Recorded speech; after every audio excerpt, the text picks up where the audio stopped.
Hey everybody, here we are, number 7. This one is a really big one, so please bear with me. Just remember, all you gotta do is watch and share. My hope is that you'll want to make lists of your own, but there's no requirement. Just share. It could save someone. So this one is a 2 tag, because it was 2 people in the same action that ended up saving my life. When I was 10 years old, my parents finally got divorced. I had already known for years that it needed to happen, but it still shattered my world when it did. Because you see, even through the terrible things growing up, I still craved nothing more than my mother's approval. And when they divorced, she kinda literally up and disappeared. It shattered both me and my sister pretty quickly. Mine turned into a hatred against my mother, and my sister's turned into some pretty severe psychosis issues. It was rough on my dad too. He still kept going to work, and he was still happy to come home to us every night, but I could feel how sad he was too. To this day, I think it still broke him worse than any of the rest of us. Since he was still working, we needed a babysitter. And within a few months of the divorce, we met this woman. And she was unlike any other female I had ever met. So open and intelligent and fun. She had recently gone through a divorce of her own, and she had one son. And me and him got along great, like instant friends. But then, my dad started to get closer to her. And I think it's true that he fell in love with her almost instantly. I could feel that in him too. And a part of me hated him for it. In my young mind, the first thought was that it was too soon for him to fall in love again.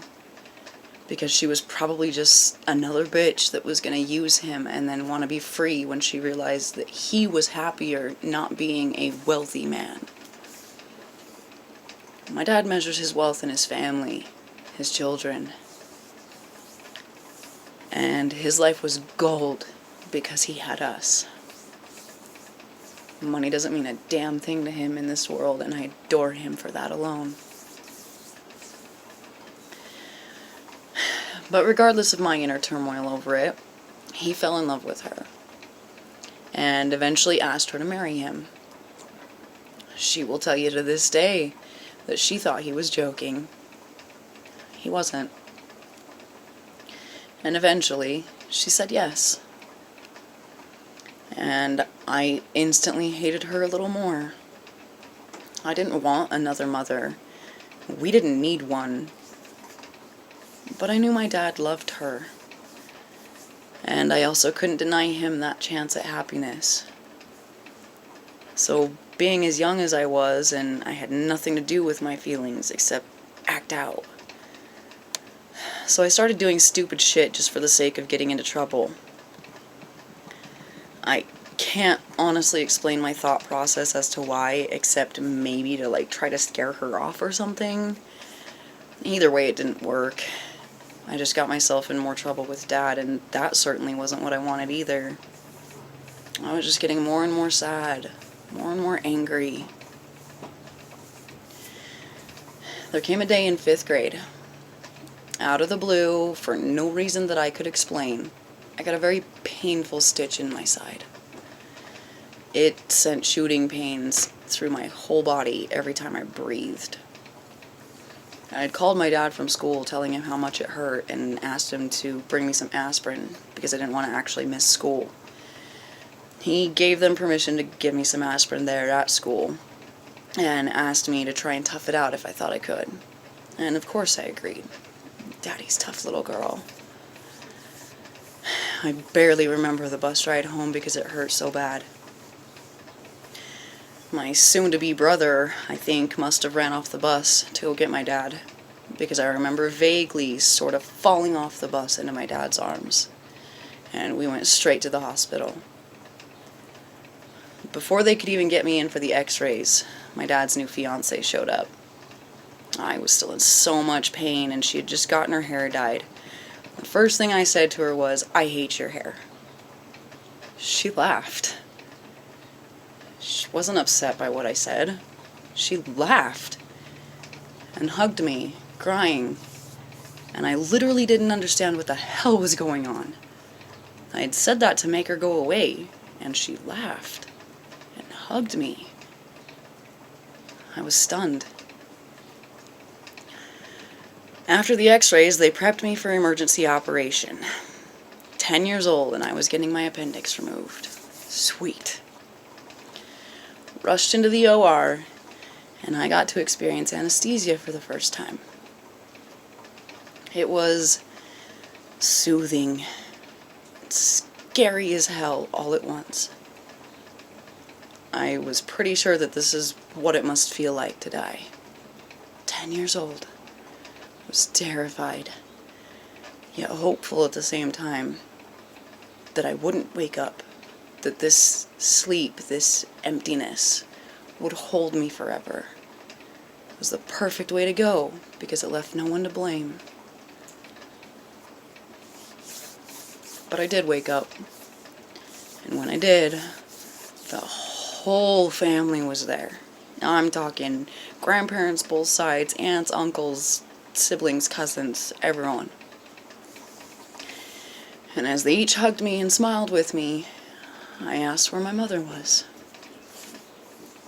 hoping that since this moment had been enough to have the rest of my family come tell me how much they loved me, maybe she would be there to say it too. But she wasn't.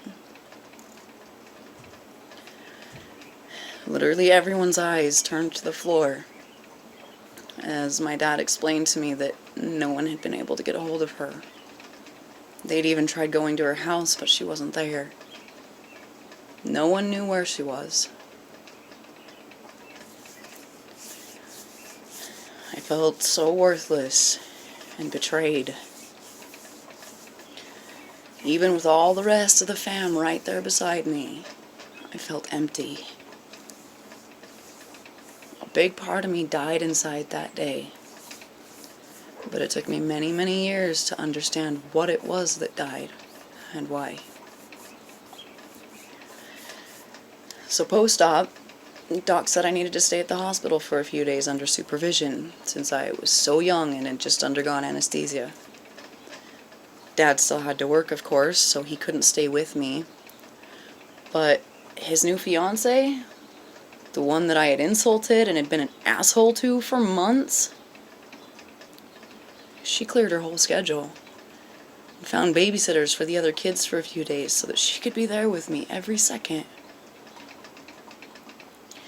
She laid with me in the hospital bed, cuddling me gently and brushing my hair while I slept. And on day 2, she got Doc's clearance and brought in Hershey's and Doritos, and we watched Animal Planet while we snuggled and snacked and napped.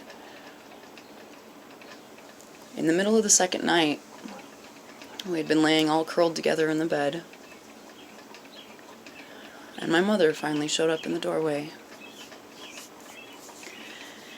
She stood there shocked at finding this other woman curled up with me in my time of need, but she didn't say a word. Dad's fiancée quietly got up and left the room, and my mother curled me up in her lap on the rocking chair that was in the room, and she cried, and cried, and cried, and told me how sorry she was that she hadn't come sooner. I told her it was okay, but even I knew that she could hear the disappointment in my voice. She left shortly after, to go home, I suppose, but she left, again, after apologizing for not being there. And this other woman came right back in and held me some more while I cried even more. And that night, I decided to let this woman have a chance at being my new mom. My real mom.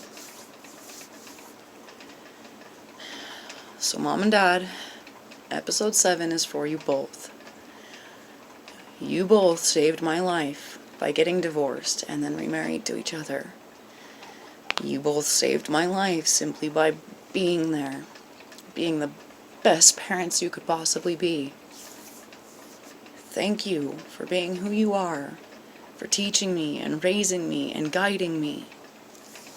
Thank you for existing and making the moves in your life that had to be right for you because they were right for me too. It mattered. It will always matter. Episode 7, Cami and Mike.